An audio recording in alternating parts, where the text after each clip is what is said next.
Titus Burckhardt, Introduction aux doctrines ésotériques de l'Islam. Chapitre: L'exégèse soufique du Coran. Dès lors que le soufisme représente l'aspect intérieur de l'islam, sa doctrine est en substance un commentaire ésotérique du Coran. Or, le prophète lui-même a donné la clé de toute exégèse coranique dans ses enseignements oralement transmis et vérifiés par la concordance des chaînes d'intermédiaires. Note de bas de page. Pour juger de l'authenticité des hadiths du prophète, certains spécialistes croient pouvoir établir les critères suivants en dépit des 13 siècles d'érudition musulmane. Premièrement, si tel hadith peut être interprété en faveur d'un groupe ou d'une école quelconque, c'est qu'il a certainement été inventé. Si par exemple il est en faveur de la vie spirituelle, c'est les soufis qui l'ont inventé.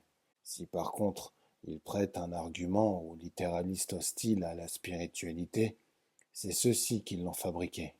Deuxièmement, plus la chaîne des intermédiaires indiquée par les traditionalistes est complète, plus il y a de chances que le hadith mentionné soit faux, parce que, pense-t-on, c'est en fonction de l'éloignement historique que s'accroît l'exigence de preuves. De tels arguments sont proprement diaboliques, car ils se réduisent en somme à ce raisonnement. Si tu ne m'apportes pas de preuves, c'est que tu as tort. Si tu m'en apportes, c'est que tu en as besoin, donc que tu as encore tort. Comment ces orientalistes peuvent croire que d'innombrables savants musulmans, d'hommes qui craignaient Dieu et l'enfer, aient pu délibérément fabriquer des sentences prophétiques?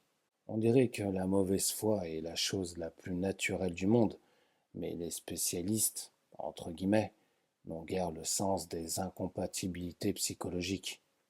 Retour au texte. Parmi ces paroles prophétiques, certaines sont fondamentales pour le soufisme, à savoir celles que le prophète énonçait en sa qualité, non de législateur, mais de saint contemplatif, et qu'il adressait à ceux de ses compagnons qui furent par la suite les premiers maîtres soufis, puis celles où Dieu parle directement par la bouche du prophète et qu'on appelle sentence sainte. Ouvrez la parenthèse, Ahadith Qudsiya. Fermez la parenthèse. Celle-ci relève du même degré d'inspiration que le Coran, mais non du même mode objectif, entre guillemets, de révélation. Elles énoncent du reste des vérités qui n'étaient pas destinées à toute la communauté religieuse, mais aux seuls contemplatifs. C'est de là que part l'exégèse soufique du Coran. Comme l'a dit le prophète, chaque parole du Coran comporte plusieurs sens. Note de bas de page. Selon une parole du prophète, ouvrez les guillemets, il n'a pas été révélé de verset coranique qui n'ait pas un aspect extérieur et un aspect intérieur. Chaque lettre a son sens défini, had, entre parenthèses, et chaque définition implique un lieu d'ascension, matla, entre parenthèses, fermez les guillemets. Retour au texte. Ce qui est d'ailleurs un trait commun de tous les textes révélés, parce que le processus de la révélation retrace en quelque sorte celui de la manifestation divine, qui implique également une multiplicité de degrés. L'interprétation des sens intérieurs, entre guillemets, du Coran se fonde à la fois sur la nature symbolique des choses mentionnées et sur les significations multiples des mots. Toute langue relativement primordiale, telle que l'arabe, l'hébreu ou le sanskrit, possède un caractère synthétique, une expression verbale impliquant encore toutes les modalités d'une idée, du concret à l'universel. Note de bas de page. Cette polyvalence de l'expression a d'ailleurs son analogie dans l'art figural des civilisations archaïques, entre guillemets, où l'image d'un objet peut désigner à la fois une chose concrète, une idée générale et un principe universel. Retour au texte. L'exégèse ordinaire du Coran, peut-on dire, envisage les expressions dans leur sens immédiat, alors que l'exégèse soufique en découvre les significations transposées, ou encore l'exotérisme les comprend d'une manière conventionnelle, tandis que l'interprétation soufique en conçoit le caractère direct, originelle et spirituellement nécessaire. Par exemple, quand le Coran dit que celui qui accepte d'être guidé par Dieu sera guidé pour lui-même, l'inefsihi, entre parenthèses, ce qui signifie aussi vers lui-même, et que celui qui reste ignorant l'est sur lui-même, ala nefsihi, l'interprétation des exotéristes se limitera à l'idée de la récompense que recevra celui qui obéit à l'injonction divine. Le soufi, par contre, entendra ce verset coranique dans le sens de cette parole du prophète. Ouvrez les guillemets. Celui qui se connaît soi-même, nafsahu, entre parenthèses, connaît son cœur. Fermez les guillemets. Note de bas de page. Cette interprétation se trouve d'ailleurs confirmée par le contexte du passage coranique cité. Ainsi, lorsqu'il y est dit que l'homme, au jour de la résurrection, reçoit un livre ouvert, ouvrez les guillemets. Lis ton livre, il suffit que tu fasses toi-même ton compte aujourd'hui. Fermez les guillemets. Le jugement dernier se présente comme une connaissance de soi-même, à l'égard de laquelle la volonté de l'homme sera désormais entièrement passive. Retour au texte. Interprétation qui n'est pas moins fidèle au sens littéral que celle de l'exotériste. Au contraire, l'interprétation soufique fait ressortir toute la rigueur logique de la formule sans d'ailleurs exclure l'application envisagée par les docteurs de l'extérieur, entre guillemets. De même, quand le Coran affirme que la création des cieux et de la terre et de tous les êtres était pour Dieu comme la création d'une seule âme, l'exotériste y verra tout au plus la simultanéité de la création totale, alors que l'ésotériste en déduira en même temps l'unité intrinsèque du cosmos, qui est constitué comme un seul être universel. Parfois, l'exégèse soufique renverse en quelque sorte la signification exotérique du texte. C'est ainsi que les menaces divines de destruction et d'anéantissement, extérieurement appliquées aux damnés, sont incidemment interprétées comme décrivant la discrimination et l'extinction de l'âme lors de la réalisation spirituelle. En effet, le point de vue propre à l'individualité comme telle et celui de l'intellect transcendant et impersonnel peuvent se contredire par le fait même de leur opposition réelle, mais non absolue. Enfin, il y a l'exégèse fondée sur le symbolisme phonétique du Coran. Selon cette science, chaque lettre, c'est-à-dire chaque son, l'écriture arabe étant phonétique, correspond à une détermination du son primordial et indifférencié qui, lui, est comme la substance de l'énonciation divine perpétuelle. L'Européen moderne a de la peine à concevoir qu'un texte sacré, bien qu'il soit manifestement lié à certaines contingences historiques, corresponde jusque dans sa forme sonore à des réalités d'ordre supra-individuel. Il ne sera donc pas inutile de résumer ici brièvement la théorie de la révélation du Coran, comme l'affirme la sourate Al-Qadr 98, entre parenthèses.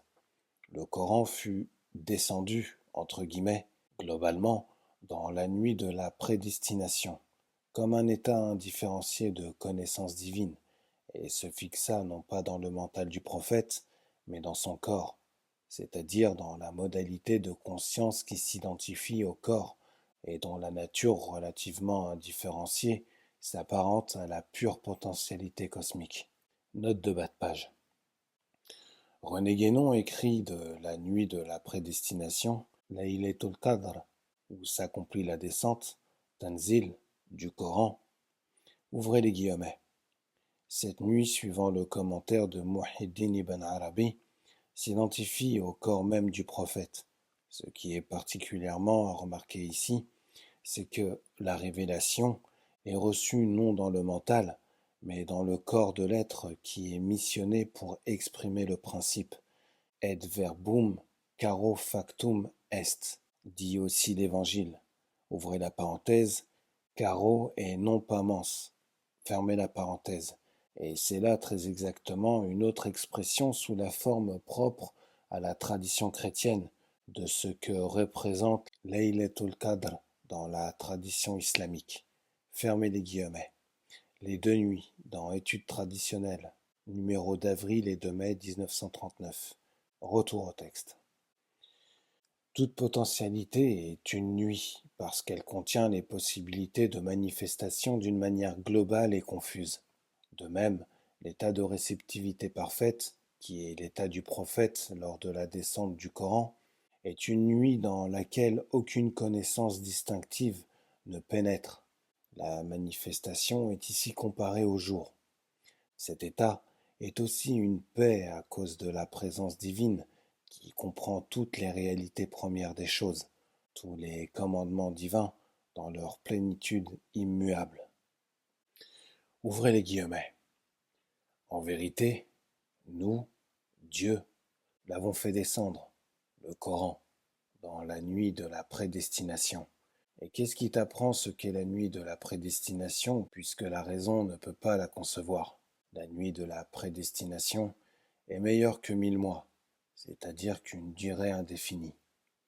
Dans cette nuit, les anges et l'esprit, Ar-Ruh, descendent avec la permission ou le plein pouvoir de leur Seigneur pour tout commandement, Amr, entre parenthèses, pour régler toute chose. Elle est paix jusqu'au lever de l'aurore. Fermez les guillemets. Ouvrez la parenthèse, Coran 98. Fermez la parenthèse. L'état de connaissance intégrale qui était caché dans la nuit de la prédestination, insondable pour la pensée, se traduisait ensuite en paroles au fur et à mesure que les événements extérieurs en actualisaient tel ou tel aspect. Et c'est de là que viennent les fragments du texte en de multiples parties et la répétition en des variations toujours nouvelles, des mêmes vérités essentielles à la fois simples et rationnellement inépuisables.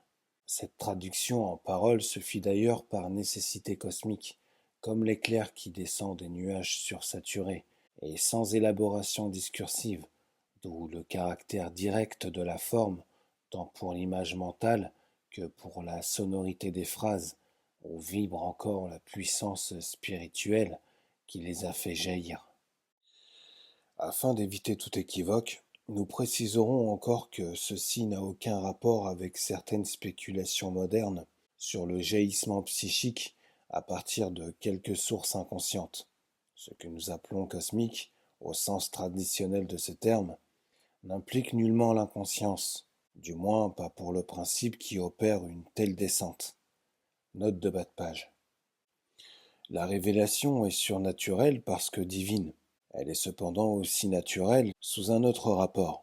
Il y a d'ailleurs même dans le domaine sensible des événements qui, tout en y étant naturels, en brisent la continuité normale et qui sont comme des images de la révélation. Nous avons déjà mentionné l'éclair. La neige est elle aussi comme l'image d'une descente divine qui transfigure le monde et en efface les impuretés. Elle exprime moins une inspiration qu'un état de sanctification. Retour au texte.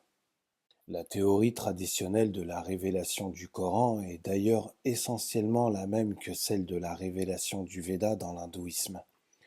Comme le Coran, le Veda subsiste de toute éternité dans l'intellect divin, et sa descente, entre guillemets, s'opère en vertu de la primordialité du son. Les rishis, à l'instar des prophètes, le reçurent par inspiration visuelle aussi bien qu'auditive, et le transmirent tel qu'ils l'avaient vu et entendu, sans discrimination mentale de leur part. Relevons à ce propos une autre théorie hindoue concernant la révélation, car elles peuvent également faire comprendre certains caractères du Coran. Comme le texte révélé a uniquement pour but la connaissance de Dieu, les choses de ce monde qu'il cite, à titre d'exemple ou de parabole, doivent être comprises selon l'expérience courante, c'est-à-dire selon la subjectivité collective des hommes, et non pas comme les objets d'une affirmation scientifique. Note de bas de page. Par exemple, quand un livre sacré comme le Coran mentionne le mouvement des astres, il se place au point de vue géocentrique parce que cette perspective est naturelle à l'homme. Elle comporte d'ailleurs un symbolisme immédiat, en conformité avec la position prédestinée de l'homme dans le cosmos. Retour au texte. Au premier abord, le commentaire métaphysique du Coran, paraît intellectuellement supérieur au texte même, pour la simple raison que le langage coranique est de forme religieuse et qu'il semble de ce fait lié à l'émotivité humaine et à l'anthropomorphisme de l'imagination, alors que le commentaire expose directement les vérités universelles. L'exégèse, cependant, a les avantages de l'expression abstraite, tandis que le texte sacré possède les qualités du symbole concret, à savoir la nature synthétique où une seule forme succincte englobe des significations indéfiniment variées.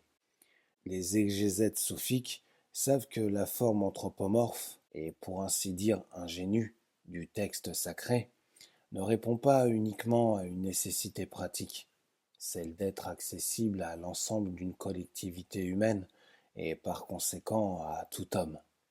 Note de bas de page. Ouvrez les guillemets. Les écritures révélées comme loi commune, sharia entre parenthèses, s'expriment en parlant de Dieu de manière que la majorité des hommes en saisissent le sens le plus proche, tandis que l'élite en comprend tous les sens, à savoir toute signification qu'implique chaque parole conformément aux règles de la langue employée. Fermez les guillemets. Ouvrez la parenthèse. Muhyiddin ibn Arabi, Sagesse des prophètes, chapitre sur Noé. Fermez la parenthèse.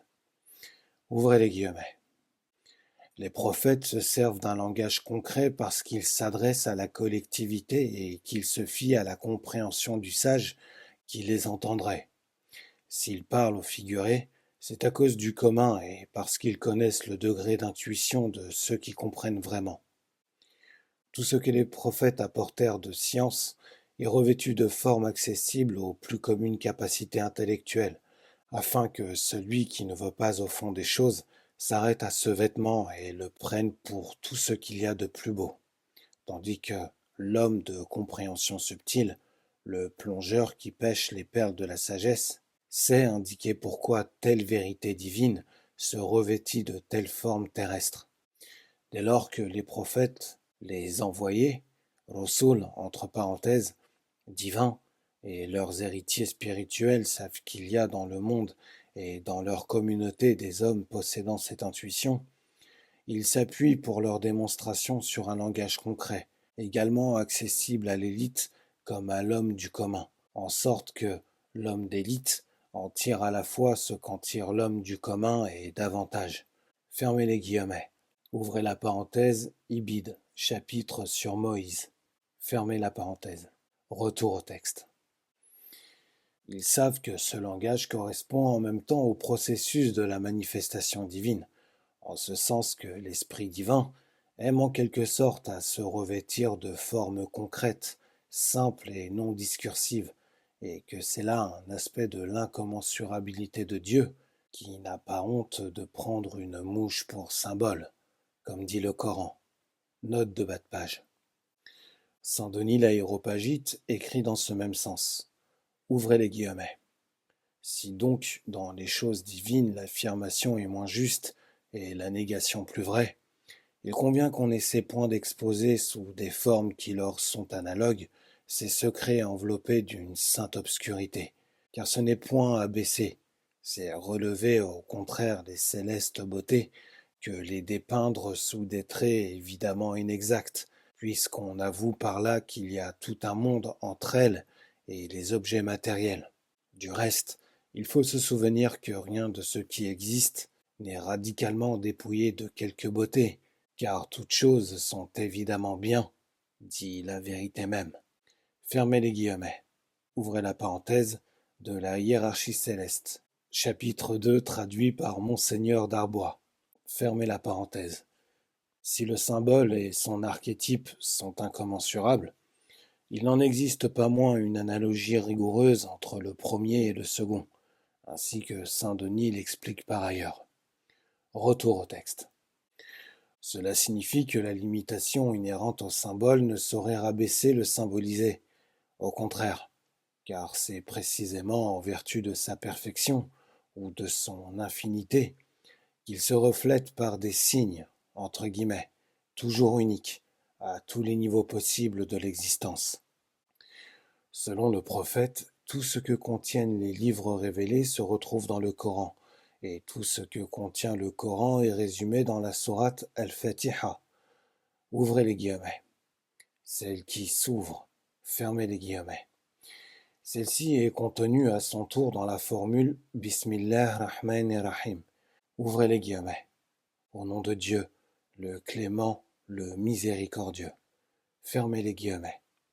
La sourate Al-Fatiha constitue le texte principal de la prière rituelle. Quant à la formule mentionnée qu'on appelle communément la basmala, elle est la formule de consécration, laquelle se prononce avant toute récitation sacrée et tout acte rituel. Selon une autre tradition qu'on fait généralement remonter au calife Ali, le neveu du prophète, la basmala est essentiellement contenue dans sa première lettre, le ba, et celle-ci dans son point diacritique, qui symbolise ainsi l'unité principielle. Dans la traduction conventionnelle de la basmala que nous venons de citer, l'interprétation des deux noms Ar-Rahman et Ar-Rahim par le clément et le miséricordieux n'est qu'approximative à défaut de synonymes français. Les deux noms impliquent l'idée de la miséricorde. Ar-Rahma, entre parenthèses. Ar-Rahman correspond à la miséricorde qui englobe toute chose, entre guillemets, suivant une expression coranique. Il exprime la plénitude de l'être, sa béatitude essentielle et la nature universelle de son rayonnement. Ar-Rahim correspond à la grâce. Comme Rahman, Dieu se manifeste sous l'apparence du monde. Comme Rahim, il se manifeste divinement à l'intérieur du monde. Les trois noms divins mentionnés dans la Basmala reflètent trois dimensions, entre guillemets, ou trois phases, entre guillemets, de l'infinité divine, s'il est permis de s'exprimer ainsi. Le nom Allah symbolise par son caractère indéterminé l'infini dans sa transcendance absolue. Dieu, par son infinité, est riche en lui-même. Le nom Ar-Rahman exprime l'infinité surabondante, par là même que l'infini n'exclut aucune réalité possible. Serait-elle son apparente limitation? Il est la cause du monde. La manifestation du monde est une pure miséricorde, car par elle, Dieu s'épanche sur les possibilités limitatives qui n'ajoute rien à sa plénitude essentielle. Le nom Ar-Rahim exprime l'infinité immanente. Le monde qui semble limiter l'infini ne se limite en réalité que lui-même, et il ne saurait exclure l'infini qui descend mystérieusement en lui et le résorbe virtuellement dans sa plénitude. L'infinité divine comporte nécessairement ce ternaire d'aspect. Nous donnons ici la traduction de la sourate Al-Fatiha, celle qui ouvre, c'est-à-dire qui est l'introduction du Coran. Ouvrez les guillemets. Louange à Dieu, le Maître des mondes, le Clément, le Miséricordieux, le Roi du jour du jugement. C'est toi que nous adorons, et c'est auprès de toi que nous cherchons refuge. Conduis-nous sur la voie droite, la voie de ceux sur lesquels est ta grâce, non de ceux qui subissent ta colère, ni de ceux qui errent. Fermez les guillemets. La division tripartite est traditionnelle. La première partie de la sourate, jusqu'aux paroles, le roi du jour du jugement, mentionne les principaux aspects de la divinité. La dernière partie, commençant avec les mots « Conduis-nous sur la voie droite », énumère les tendances fondamentales de la créature. Le verset intermédiaire exprime la relation entre Dieu et l'homme, laquelle est une relation à double face, faite de dépendance et de participation. Par la louange, Al-Hamd, entre parenthèses, offerte à Dieu, l'esprit prend son essor à partir de tout ce qui, dans le monde, ne se réduit pas aux seules limites des choses et ne s'épuise pas dans leur apparence de fait. Toute qualité positive comporte un fond de réalité inépuisable. Toute couleur, par exemple, est à la fois évidente et insondable dans son unicité essentielle qui révèle l'être unique, le maître des mondes. L'être lui-même s'efface devant l'infini, et celui-ci se manifeste par l'être selon les deux dimensions décrites plus haut, la première étant la plénitude statique d'Ar-Rahman et la seconde la plénitude dynamique, c'est-à-dire salvatrice et immanente d'Ar-Rahman. D'autre part, la béatitude miséricorde, Ar-Rahman, déploie et comble la créature, tandis que la rigueur, Al-Jalal, qui est une expression de la majesté ou transcendance divine, resserre la créature et la rend impuissante. Dans l'ordre des catégories de l'existence individuelle, c'est le temps qui manifeste la rigueur, consumant ce monde-ci et les êtres qui s'y trouvent. Il leur rappelle leur dette, entre guillemets, envers leur principe d'existence. La totalité du temps, son cycle complet, est le jour du paiement de la dette, Yom ad-Din, entre parenthèses, ce qui signifie également le jour de la religion, car la religion est comme la reconnaissance d'une dette. Note de bas de page. C'est là également un des sens du terme latin religio. Retour au texte. La même expression signifie aussi le jour du jugement, qui n'est autre que la réintégration finale du cycle temporel dans l'intemporel. Cette réintégration peut se concevoir à divers degrés, selon qu'on envisage la fin de l'homme, la fin de ce monde-ci ou celle de tout l'univers manifesté, car toute chose est périssable, sauf sa face, comme dit le Coran. Dans l'intemporel, la liberté prêtée aux êtres individuels retourne à sa source divine. En ce jour-là, Dieu seul est le roi absolu. L'essence même du libre arbitre, son fond inconditionné, s'identifie dès lors à l'acte divin. C'est en Dieu seul que la liberté, l'acte et la vérité coïncident. Note de bas de page. La liberté étant partout ce qu'elle est, c'est-à-dire sans contrainte interne, on peut dire que l'homme est libre de se damner, de même qu'il est libre de se jeter dans un abîme, s'il le veut. Cependant, dès que l'homme passe à l'action, la liberté devient illusoire dans la mesure où elle va contre la vérité. Celui qui se jette volontairement dans un abîme se prive par là même de sa liberté d'agir. Il en va de même pour l'homme à tendance infernale. Il devient un esclave de son choix, tandis que l'homme à tendance spirituelle s'élève vers une plus grande liberté. D'autre part, puisque la réalité de l'enfer est faite d'illusions, car l'éloignement de Dieu ne peut être qu'illusoire, l'enfer ne saurait exister éternellement à côté de la béatitude, bien que, selon sa propre vision, sa fin ne puisse pas se concevoir. C'est là l'éternité à rebours des états de damnation. Ce n'est donc pas sans raison que les soufis insistent sur la relativité de toute chose créée et affirment que le feu de l'enfer se refroidira après une durée indéfinie. Tous les êtres seront finalement résorbés en Dieu. Quoi qu'en pensent certains philosophes modernes, la liberté et l'arbitraire se contredisent. L'homme est libre de choisir l'absurde, mais il n'est pas libre en tant qu'il le choisit. La liberté et l'acte ne coïncident pas dans la créature. Retour au texte. Et c'est pour cela que certains soufis disent que les êtres, au jugement dernier, se jugeront eux-mêmes en Dieu, conformément d'ailleurs à un texte coranique selon lequel ce sont les membres de l'homme qui accusent ce dernier. L'homme est jugé d'après sa tendance essentielle. Celle-ci peut être conforme à l'attraction divine. Elle peut être opposée à elle ou encore indécise entre les deux directions. Ce sont là respectivement les voies de ceux sur lesquels est ta grâce, de ceux qui subissent ta colère, et de ceux qui errent, c'est-à-dire qui se dispersent dans l'indéfinité de l'existence, où ils tournent, pour ainsi dire, en rond. En parlant de ces trois tendances, le prophète désigna une croix, la voie droite et la verticale ascendante. La colère divine agit en sens inverse. La dispersion de ceux qui errent est dans l'horizontale. Les mêmes tendances fondamentales se retrouvent dans tout l'univers. Elles constituent les dimensions ontologiques de la hauteur, at-tul, de la profondeur, al-umq, et de l'ampleur, El-Ord. L'hindouisme désigne ces trois tendances cosmiques, gunas, entre parenthèses, par les noms de sattva, raja et tamas.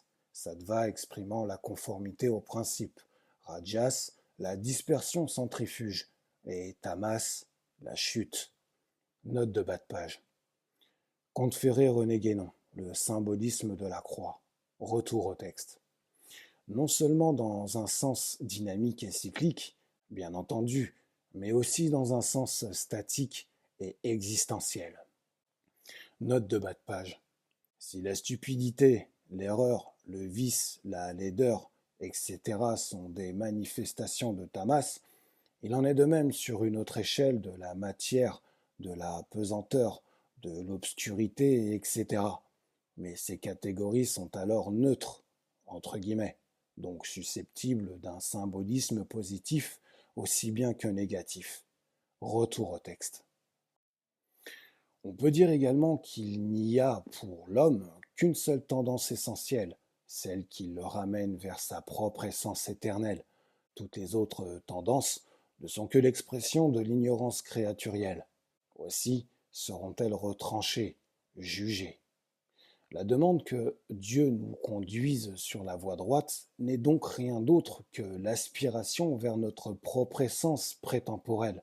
Selon l'exégèse ésotérique, la voie droite, as-sirat al-mustaqim, est l'essence unique des êtres, comme l'indique ce verset de la sourate Hud. Ouvrez les guillemets. Il n'y a pas d'être vivant que lui, Dieu, ne tienne par la mèche de l'occiput. Note de bas de page. On se rappellera le symbolisme hindou selon lequel l'être est relié au principe par l'intermédiaire du rayon solaire, passant par la couronne de la tête, Shushumna. Retour au texte. Ainsi, cette prière correspond à la demande essentielle et foncière de toute créature. Elle est exaucée par la même qu'elle est proférée. L'aspiration de l'homme vers Dieu comporte les deux aspects qu'exprime le verset. Ouvrez les guillemets. C'est toi que nous adorons ou servons, et c'est auprès de toi que nous cherchons refuge ou aide. Fermez les guillemets. L'adoration, c'est l'effacement de la volonté individuelle devant la volonté divine, qui se révèle extérieurement par la loi sacrée et intérieurement par les mouvements de la grâce. Le recours à l'aide divine, c'est la participation à la réalité divine par la grâce et plus directement par la connaissance. En dernière analyse, les mots « ouvrez les guillemets »,« c'est toi que nous adorons », fermez les guillemets, correspondent à l'extinction, al-fanna, et les mots « c'est auprès de toi que nous cherchons refuge » à la subsistance, al-baqa, dans l'être pur. Le verset que nous venons de mentionner est ainsi l'isthme, al-barzakh, entre les deux océans de l'être absolu et de l'existence relative. Note de bas de page.